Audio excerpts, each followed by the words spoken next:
Hello friends, welcome to magnificent learning. So अज आप करांगे पंजाबी पैडागोजी का बहुत ही मोस्ट इंपोर्टेंट जो टॉपिक है भाषा सीखण लई व्याकरण की भूमिका है ना। भाषा नूं सीखण दे लई व्याकरण किवें इंपोर्टेंट है। सो सब तो पहले आप गल कर लैंदे हां भाषा नूं सीखण दे लई 4 स्किल्स मोस्ट इंपोर्टेंट हुंदियां ने है ना, सुनना, बोलना, लिखना ते पढ़ना। सो क्वेश्चनस नूं शुरू करते हैं। फर्स्ट क्वेश्चन है, व्याकरण के ज्ञान नाल भाषा का संपूर्ण ज्ञान प्राप्त हो सकता है। ऑप्शंस ने बिल्कुल सही, बिल्कुल गलत, संभव है, संपूर्ण नहीं। सो क्वेश्चन आपां नूं पुछया गया भी जे आपां नूं व्याकरण का ज्ञान प्राप्त हो जाए तो आपां भाषा का संपूर्ण ज्ञान प्राप्त हो सकता है। तो इस द राइट ऑप्शन है संपूर्ण नहीं।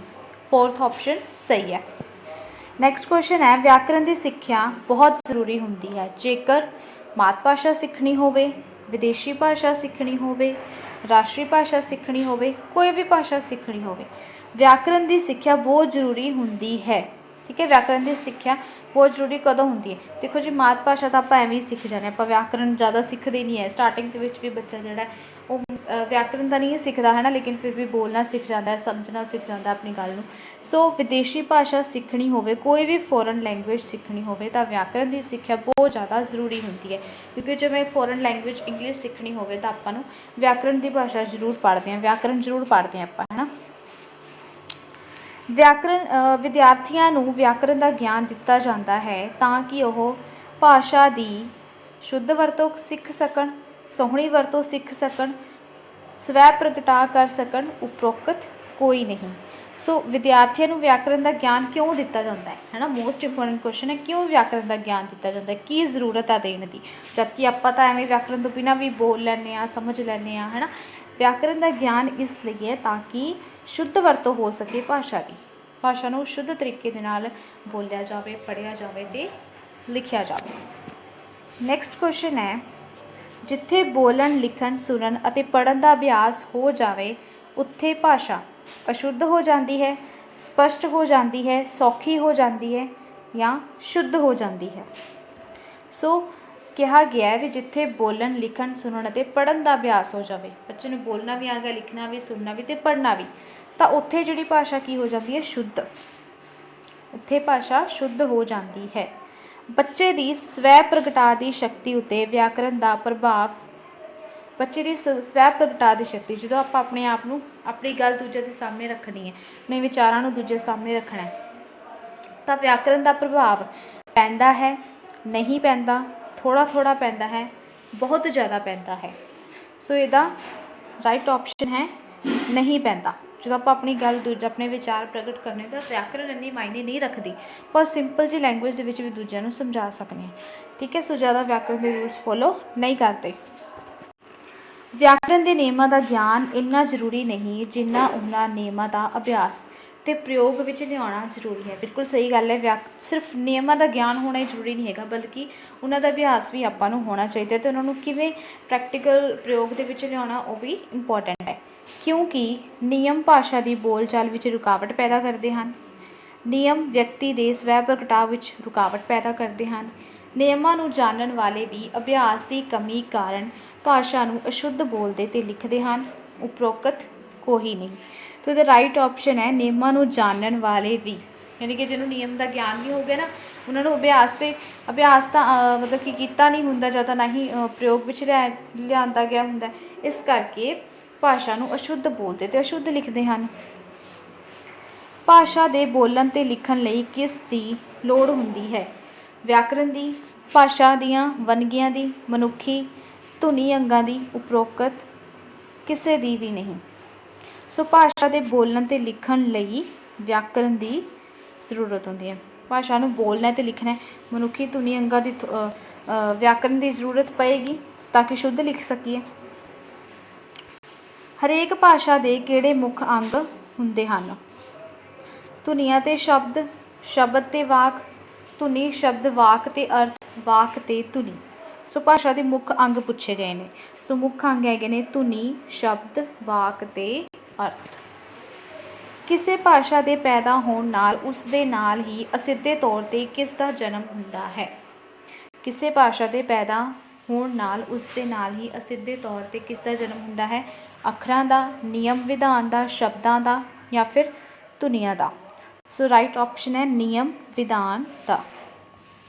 ਹਰੇਕ ਭਾਸ਼ਾ ਦੀ ਵਿਆਕਰਣ ਹੁੰਦੀ ਹੈ, ਠੀਕ ਹੈ, ਵੱਖਰੀ ਅਤੇ ਨਿਵੇਕਲੀ, ਦੂਸਰੀਆਂ ਭਾਸ਼ਾਵਾਂ ਨਾਲ ਰਲਦੀ ਮਿਲਦੀ, ਗੁਆਂਢੀ ਭਾਸ਼ਾ ਨਾਲ ਰਲਦੀ ਮਿਲਦੀ, ਰਾਸ਼ਟਰੀ ਭਾਸ਼ਾ ਦੀ ਵਿਆਕਰਣ ਨਾਲ ਰਲਦੀ ਮਿਲਦੀ। ਸੋ ਹਰੇਕ ਭਾਸ਼ਾ ਦੀ ਜਿਹੜੀ ਵਿਆਕਰਣ ਹੁੰਦੀ ਹੈ ਉਹ ਵੱਖਰੀ ਹੁੰਦੀ ਹੈ ਨਾ। ਹਿੰਦੀ ਦੀ, ਪੰਜਾਬੀ ਦੀ ਔਰ ਇੰਗਲਿਸ਼ ਦੀ ਦੇਖ ਲਓ, ਵਿਆਕਰਣ ਕੀ ਹੈ? ਬਿਲਕੁਲ ਡਿਫਰੈਂਟ ਆ, ਵੱਖਰੀ ਅਤੇ ਨਿਵੇਕਲੀ। ਵਿਆਕਰਣ ਦੇ ਕਿਹੜੇ ਅੰਗ ਦੀ ਵਿਆਖਿਆ ਨਹੀਂ ਕਰਦੀ? ਵਿਆਕਰਣ ਭਾਸ਼ਾ ਦੇ ਕਿਹੜੇ ਅੰਗ ਦੀ ਵਿਆਖਿਆ ਨਹੀਂ ਕਰਦੀ? ਧੁਨੀਆਂ ਦੀ, ਧੁਨੀਆਂ ਦੀ ਵਿਆਖਿਆ ਕਰਦੀ ਹੈ, ਬਿਲਕੁਲ ਆਪਾਂ ਧੁਨੀ ਬੋਧ ਪੜ੍ਹਦੇ ਹਾਂ। ਵਾਕ ਦੀ ਵੀ ਕਰਦੀ ਹੈ, ਵਾਕ ਬੋਧ ਪੜ੍ਹਦੇ ਹਾਂ, ਅੱਖਰ ਬੋਧ ਪੜ੍ਹਦੇ ਹਾਂ, ਲੇਕਿਨ ਅਰਥ ਬੋਧ ਦੀ ਵਿਆਖਿਆ ਨਹੀਂ ਕਰਦੀ। ਸੋ ਰਾਈਟ ਆਪਸ਼ਨ ਹੈ ਅਰਥ ਬੋਧ, ਅਰਥ ਦੀ। ਸਿੱਖਿਆ ਦਾ ਸਰਵੋਤਮ ਸਾਧਨ ਕਿਹੜਾ ਹੈ? ਲਿਪੀ, ਭਾਸ਼ਾ, ਰੇਡੀਓ ਅਤੇ ਟੈਲੀਵਿਜ਼ਨ। ਸੋ ਸਭ ਨੂੰ ਪਤਾ ਹੈ ਸਿੱਖਿਆ ਦਾ ਸਰਵੋਤਮ ਸਾਧਨ ਭਾਸ਼ਾ ਹੈ। ਰਾਸ਼ਟਰ ਭਾਸ਼ਾ ਦੇ ਰੂਪ ਵਿੱਚ ਭਾਸ਼ਾ ਦਾ ਸਭ ਤੋਂ ਵੱਡਾ ਕਾਰਜ ਕਿਹੜਾ ਹੈ? ਦੇਸ਼ ਦਾ ਵਿਕਾਸ ਕਰਨਾ, ਲੋਕਾਂ ਨੂੰ ਸਿੱਖਿਅਕ ਬਣਾਉਣਾ, ਰਾਸ਼ਟਰੀ ਏਕਤਾ ਪੈਦਾ ਕਰਨਾ, ਸਾਰੇ ਧਰਮਾਂ ਵਿੱਚ ਏਕਤਾ ਲਿਆਉਣੀ। ਰਾਸ਼ਟਰ ਭਾਸ਼ਾ ਦੇ ਰੂਪ 'ਚ ਭਾਸ਼ਾ ਦਾ ਸਭ ਤੋਂ ਵੱਡਾ ਕਾਰਜ ਕਿਹੜਾ ਹੋਏਗਾ? ਰਾਸ਼ਟਰੀ ਏਕਤਾ ਪੈਦਾ ਕਰਨਾ। ਭਾਸ਼ਾ ਦਾ ਸਮਾਜ ਪ੍ਰਤੀ ਸਭ ਤੋਂ ਵੱਡਾ ਕਾਰਜ ਕਿਹੜਾ ਹੈ? ਭਾਸ਼ਾ ਨਾਲ ਸਮਾਜ ਵਿਕਾਸ ਕਰਦਾ ਹੈ, ਇਹ ਸਮਾਜ ਦਾ ਗਿਆਨ ਸੁਰੱਖਿਅਤ ਰੱਖਦੀ ਹੈ, ਇਹ ਵਿਅਕਤੀਆਂ ਨੂੰ ਇੱਕ ਦੂਸਰੇ ਨਾਲ ਜੋੜਦੀ ਹੈ, ਇਹ ਸਮਾਜ ਵਿੱਚ ਇਕਸੁਰਤਾ ਲਿਆਉਂਦੀ ਹੈ। ਦੇਖੋ ਜੀ ਸਾਰੇ ਹੀ ਜਿਹੜੇ ਪੁਆਇੰਟਸ ਨੇ ਹੈ ਨਾ, ਸੌਰੀ ਆਹ ਆਪਸ਼ਨਸ ਨੇ ਬਿਲਕੁਲ ਸਹੀ ਨੇ, ਲੇਕਿਨ ਸਭ ਤੋਂ ਵੱਡਾ ਕਾਰਜ ਕਿਹੜਾ ਹੈ? ਸਭ ਤੋਂ ਵੱਡਾ ਕਾਰਜ ਹੈਗਾ ਸਮਾਜ ਦਾ ਜਿਹੜਾ ਗਿਆਨ ਹੈ ਉਸ ਨੂੰ ਸੁਰੱਖਿਅਤ ਰੱਖਦੀ ਹੈ। ਨੈਕਸਟ ਕੁਐਸਚਨ ਹੈ, ਭਾਸ਼ਾ ਇੱਕ ਯੰਤਰ ਹੈ, ਇੱਕ ਸਾਧਨ ਹੈ ਜਿਸ ਦੁਆਰਾ ਆਨੰਦ, ਪ੍ਰਸੰਨਤਾ ਅਤੇ ਗਿਆਨ ਪ੍ਰਾਪਤ ਹੁੰਦਾ ਹੈ। ਇਹ ਰੁਚੀਆਂ ਅਤੇ ਭਾਵਨਾਵਾਂ ਦਾ ਨਿਰਦੇਸ਼ਕ ਹੈ। ਇਹ ਕਥਨ ਕਿਹੜੇ ਵਿਦਵਾਨ ਦਾ ਹੈ? ਇਸ ਕਥਨ ਨੂੰ ਪੜ੍ਹੋ ਅਤੇ ਦੱਸੋ ਕਿਹੜੇ ਵਿਦਵਾਨ ਦਾ ਹੈ? ਮਹਾਤਮਾ ਗਾਂਧੀ ਜੀ ਦਾ, ਜਵਾਹਰ ਲਾਲ ਨਹਿਰੂ ਦਾ, ਗੇਟਸ ਦਾ ਜਾਂ ਫਿਰ ਰਾਏਬਰਤ ਦਾ। ਸੋ ਇਹ ਕਥਨ ਹੈ ਰਾਏਬਰਤ ਦਾ। ਭਾਸ਼ਾ ਦਾ ਅਸਲ ਰੂਪ ਸ਼ਾਮਿਲ ਹੁੰਦਾ ਹੈ ਉਸ ਦੀਆਂ ਧੁਨੀਆਂ ਵਿੱਚ, ਲਿਪੀ ਵਿੱਚ, ਵਾਕਾਂ ਵਿੱਚ ਜਾਂ ਫਿਰ ਅੱਖਰਾਂ ਵਿੱਚ। ਭਾਸ਼ਾ ਦਾ ਅਸਲ ਰੂਪ ਸ਼ਾਮਿਲ ਹੁੰਦਾ ਉਸ ਦੀ ਧੁਨੀਆਂ ਵਿੱਚ। ਭਾਸ਼ਾ ਦਾ ਅਸਲ ਰੂਪ ਹੁੰਦਾ ਹੈ ਲਿਖਤੀ, ਮੌਖਿਕ, ਸੁਣਨ ਜਾਂ ਫਿਰ ਸਮਝਣ। ਭਾਸ਼ਾ ਦਾ ਅਸਲ ਰੂਪ ਹੁੰਦਾ ਹੈ ਮੌਖਿਕ। ਸਟਾਰਟਿੰਗ 'ਚ ਆਪਾਂ ਮੌਖਿਕ ਹੀ ਕਰਦੇ ਹਾਂ ਨਾ। ਸੋ ਬੱਚੇ ਦਾ ਭਾਸ਼ਾ ਗਿਆਨ ਸ਼ੁਰੂ ਹੁੰਦਾ ਹੈ ਇੱਕ ਸ਼ਬਦ ਤੋਂ, ਇੱਕ ਵਾਕ ਤੋਂ, ਧੁਨੀ ਤੋਂ, ਬੁਝਾਰਤ ਤੋਂ।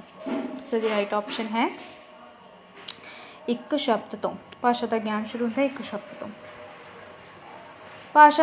ਬੱਚੇ ਦੇ ਭਾਸ਼ਾ ਗਿਆਨ ਦਾ ਆਧਾਰ ਹੁੰਦਾ ਹੈ ਭਾਸ਼ਾ ਦੇ ਅੱਖਰ, ਵਾਕ, ਧੁਨੀਆਂ ਜਾਂ ਫਿਰ ਉਪਰੋਕਤ ਸਾਰੇ। ਬੱਚੇ ਦੇ ਭਾਸ਼ਾ ਗਿਆਨ ਦਾ ਆਧਾਰ ਹੁੰਦਾ ਹੈ ਧੁਨੀਆਂ। ਭਾਸ਼ਾ ਸੁਣਨ ਅਤੇ ਸਮਝਣ ਦਾ ਕਾਰਜ ਬੱਚਾ ਵੱਖ-ਵੱਖ ਤਰ੍ਹਾਂ ਨਾਲ ਕਰਦਾ ਹੈ, ਇੱਕੋ ਸਮੇਂ ਨਾਲੋਂ ਨਾਲ ਕਰਦਾ ਹੈ। ਸੁਣਨਾ ਪਹਿਲਾਂ ਅਤੇ ਸਮਝਣਾ ਬਾਅਦ ਵਿੱਚ ਜਾਂ ਫਿਰ ਉਪਰੋਕਤ ਸਾਰੇ। ਠੀਕ। ਸੋ ਭਾਸ਼ਾ ਸੁਣਨ ਅਤੇ ਸਮਝਣ ਦਾ ਕਾਰਜ ਬੱਚਾ ਇੱਕੋ ਸਮੇਂ ਨਾਲੋਂ ਨਾਲ ਕਰਦਾ ਹੈ। ਭਾਸ਼ਾ ਸਿੱਖਿਆ ਦਾ ਬਹੁਤਾ ਕਾਰਜ ਹੁੰਦਾ ਹੈ ਲਿਖਤੀ ਕੌਸ਼ਲ ਨਾਲ, ਮੌਖਿਕ ਕੌਸ਼ਲ ਨਾਲ, ਪੜ੍ਹਨ ਕੌਸ਼ਲ ਨਾਲ, ਦੇਖਣ ਅਤੇ ਸੁਣਨ ਕੌਸ਼ਲ ਨਾਲ। ਸੋ ਹੈ ਮੌਖਿਕ ਕੌਸ਼ਲ ਨਾਲ। ਭਾਸ਼ਾ ਸਿੱਖਿਆ ਦਾ ਬਹੁਤਾ ਕਾਰਜ ਮੌਖਿਕ ਕੌਸ਼ਲ ਨਾਲ ਹੁੰਦਾ ਹੈ। ਭਾਸ਼ਣਾਂ, ਸੰਮੇਲਨਾਂ, ਵਿਚਾਰ ਗੋਸ਼ਟੀਆਂ ਅਤੇ ਸੈਮੀਨਾਰਾਂ ਤੋਂ ਲਾਭ ਉਠਾਉਣ ਲਈ ਵਿਅਕਤੀ ਨੂੰ ਹੋਣਾ ਚਾਹੀਦਾ ਹੈ ਲਿਖਤੀ ਕੌਸ਼ਲ ਵਿੱਚ ਮਾਹਿਰ, ਮੌਖਿਕ ਕੌਸ਼ਲ ਵਿੱਚ ਮਾਹਿਰ, ਸੁਣਨ ਅਤੇ ਸਮਝਣ ਕੌਸ਼ਲ ਵਿੱਚ ਮਾਹਿਰ, ਭਾਸ਼ਾ ਦੇ ਸਾਰੇ ਕੌਸ਼ਲਾਂ ਵਿੱਚ ਮਾਹਿਰ। ਸੋ ਆਪਸ਼ਨ ਹੈ ਰਾਈਟ ਆਨਸਰ ਹੈ ਸੁਣਨ ਅਤੇ ਸਮਝਣ ਕੌਸ਼ਲਾਂ ਵਿੱਚ ਮਾਹਿਰ।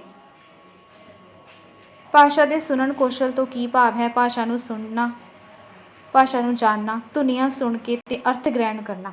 ਸੋ ਭਾਸ਼ਾ ਦੇ ਸੁਣਨ ਕੌਸ਼ਲ ਦਾ ਭਾਵ ਹੁੰਦਾ ਧੁਨੀਆਂ ਸੁਣ ਕੇ ਅਤੇ ਅਰਥ ਗ੍ਰਹਿਣ ਕਰਨਾ। ਵਿਚਾਰਾਂ ਦਾ ਆਦਾਨ ਪ੍ਰਦਾਨ ਭਾਸ਼ਾ ਦੇ ਕਿਹੜੇ ਕੌਸ਼ਲ ਦੁਆਰਾ ਵਧੀਆ ਹੁੰਦਾ ਹੈ? ਸੁਣਨ ਅਤੇ ਸਮਝਣ, ਬੋਲਣ, ਲਿਖਣ, ਪੜ੍ਹਨ। ਸੋ ਰਾਈਟ ਆਪਸ਼ਨ ਹੈ ਵਿਚਾਰਾਂ ਦਾ ਆਦਾਨ ਪ੍ਰਦਾਨ ਕਰਨਾ, ਬੋਲ ਕੇ ਬੋਲਣ। ਬੱਚੇ ਦੇ ਜੀਵਨ ਦੇ ਬਹੁਤੇ ਕਾਰਜ ਭਾਸ਼ਾ ਦੇ ਕਿਹੜੇ ਕੌਸ਼ਲ ਦੁਆਰਾ ਹੁੰਦੇ ਹਨ? ਲਿਖਤੀ ਕੌਸ਼ਲ ਦੁਆਰਾ, ਸੁਣਨ ਸਮਝਣ ਕੌਸ਼ਲ ਦੁਆਰਾ, ਪੜ੍ਹਨ ਕੌਸ਼ਲ ਦੁਆਰਾ ਜਾਂ ਫਿਰ ਮੌਖਿਕ ਕੌਸ਼ਲ ਦੁਆਰਾ। ਬੱਚੇ ਦੇ ਜੀਵਨ ਦੇ ਬਹੁਤੇ ਕਾਰਜ ਮੌਖਿਕ ਕੌਸ਼ਲ ਦੁਆਰਾ ਹੁੰਦੇ ਹਨ। ਮਾਇਆ ਆਪਣੀ ਜਮਾਤ ਵਿੱਚ ਕਵਿਤਾ ਸੰਬੰਧੀ ਵਿਚਾਰ ਵਟਾਂਦਰਾ ਕਰਨ ਤੋਂ ਪਹਿਲਾਂ ਉਸ ਕਵਿਤਾ ਦਾ 2-3 ਵਾਰ ਪਾਠ ਕਰਦੀ ਹੈ। ਅਜਿਹਾ ਕਰਨ ਦਾ ਪ੍ਰਮੁੱਖ ਉਦੇਸ਼ ਹੈ। सिख्यार्थी नूं दुरुस्त काफिया रदीफ की पछाण करवाउणा, काव संवेदना पैदा करना जिस नाल सिख्यार्थी अर्थां दा अंदाजा लगा सकण, सही उचारण सुर लहर अते पिच पैटर्न सिखाउणा, सिख्यार्थी भिन्न भिन्न अलंकारां दी पछाण कर सकण। सो इसदी राइट ऑप्शन है काव संवेदना पैदा करना जिस नाल सिख्यार्थी अर्थां दा अंदाज़ा लगा सकण। हेठ लिखियां विचों किहड़ा वस्तुगत प्रश्न नहीं है? खाली थावां भरन वाले, सही गलत वाले, बहुविकल्पी प्रश्न, ढुकवें जुट्टां वाले। सो 27वें दा राइट ऑप्शन है खाली थावां भरन वाले। ये वस्तुगत प्रश्न नहीं है। आगमन विधि द्वारा व्याकरण सिक्ख्या दी तरतीब, मोस्ट इंपोर्टेंट क्वेश्चन। सो इसका अपना राइट ऑप्शन मैं तुहानूं दस देनी है किहड़ा है। सब तो पहला देखो आगमन विधि दे विच की हुंदा है, उदाहरण दित्ती जाती है, फिर उसका विश्लेषण किया जाता है, फिर उन्होंने सधारणीकरण, उस तो बाद नियम दस्या जाता है बच्चे, यानी कि नियम का ज्ञान करवाया जाता है उदाहरण तो शुरू करके। सब तो पहले उदाहरण दसी जाती है, उस तो बाद लास्ट के नियम दस्या जाता है। गद्य अध्ययन का प्रमुख उद्देश्य है वेग विच पढ़न का अभ्यास, भाषा हाव भाव विचार का विश्लेषण, धुनी शब्द वाक रचना का विश्लेषण, रस छंद अलंकार का अध्ययन। सो 29 का है सैकेंड ऑप्शन, भाषा हाव भाव विचार का विश्लेषण। प्राइमरी पद्धर ते आरंभिक स्कूल दे विच सिख्यार्थियों को ਸਾਹਿਤ पढ़ाने का उद्देश्य ਸਾਹਿਤ राही भाषा का ज्ञान देना। ਸਾਹਿਤ पढ़ाने का की उद्देश्य आ वो दसना है। उन्होंने ਸਾਹਿਤ की प्रशंसा करना सिखाना, ਸਾਹਿਤ लिए सिख्यार्थियों में रुचि पैदा करना। सो सब तो मेन काम हुंदा है सिख्यार्थियों दे विच रुचि पैदा करना। बच्चों का मौखिक प्रगटाव नापन का सब तो चंगा तरीका है पाठ के अंत में दिए गए प्रश्नों के उत्तर सुनना, पाठ पुस्तकों के वक्रे पाठ पढ़वाना, किसी अखी देखी घटना का वर्णन करना, पाठ में आए कठिन शब्दों का उच्चारण करवाना। मौखिक प्रगटाव दर्शाने के लिए बेस्ट तरीका हो सकता है किसी अखी देखी घटना का वर्णन करना। व्याकरण पढ़ाने की किस विधि में उदाहरण तो नेम वाल जाते हुणे दस के हटे 28वें क्वेश्चन च भी सब तो पहला उदाहरण दसी जाती है, उस तो बाद नेम यानी कि नियम दस्या जाता है आगमन विधि दे विच। वाक नूं पढ़न वेले कई थां रुकना पैंदा है, अजिहे स्थान ते किस दी वरतों की जाती है? वाक नूं जदों आपां पढ़दे हां तां रुकदे हां है ना, उस टाइम ते वरतों की जाती है कौमे दी। पंजाबी भाषा विचों किस दे नेड़े ज़्यादा है? पंजाबी भाषा में लिखिया विचों किस दे ज़्यादा नेड़े है? ये भी इंपॉर्टेंट क्वेश्चन है। सो सब तो ज़्यादा नेड़े हैगी प्रकृतिक दे, प्राकृतिक पंजाबी भाषा प्राकृतिक दे सब तो ज़्यादा नेड़े है। सो ये सीगे अपने 34 most important MCQs Punjabi pedagogy दे चैप्टर है व्याकरण की भूमिका। So thank you so much. Video अच्छी लगी तो लाइक शेयर एंड सबसक्राइब कर दियो चैनल नूं।